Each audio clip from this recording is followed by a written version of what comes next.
आपका सामाजिक विज्ञान की ऑनलाइन क्लास में स्वागत है।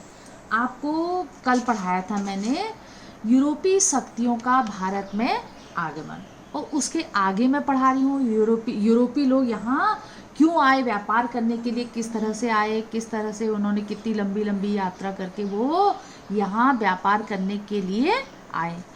यूरोपीय व्यापारी क्या है, आज पढ़ा रही हूँ, कल जहाँ छोड़ा था उसके आगे पढ़ा रही हूँ। इसको सब नोट कर लेना कॉपी में अच्छे से। यूरोपीय व्यापार क्या है? व्यापार पुर्तगालियों ने हिंद महासागर के माध्यम से होने वाले व्यापार पर अपना अधिकार कर लिया। जो पुर्तगाली थे सबसे पहले आए, उन्होंने अपना व्यापार में एकाधिकार कर लिया।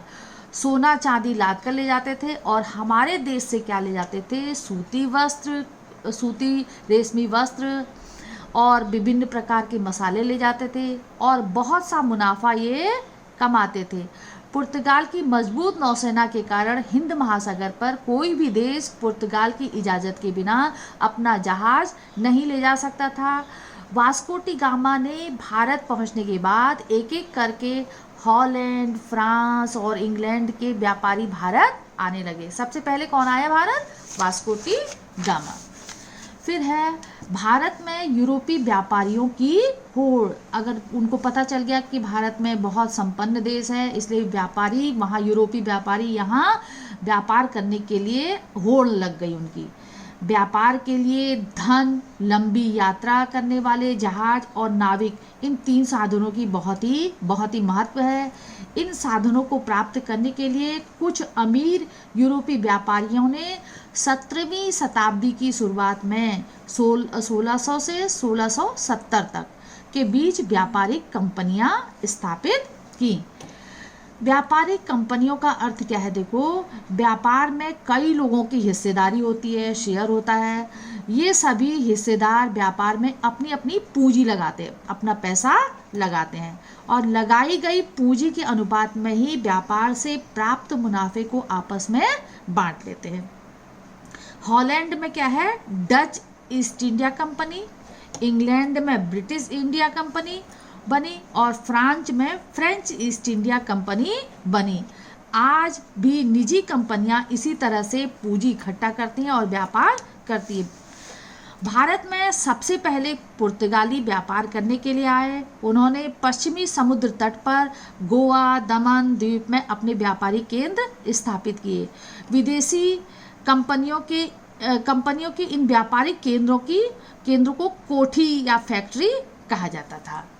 कोठी या फैक्ट्री का अर्थ क्या है? फैक्ट्री शब्द का प्रयोग व्यापारिक केंद्रों में स्थापित कार्यालय से होता था। जो कार्यालय होते थे उनको क्या कहते थे? फैक्ट्री कहते थे। फैक्टर शब्द का अर्थ है एजेंट। कंपनी की ओर से कार्य करने वाले व्यापारी एजेंट जिस कोठी में कार्य करते थे उसे फैक्ट्री कहा जाता था।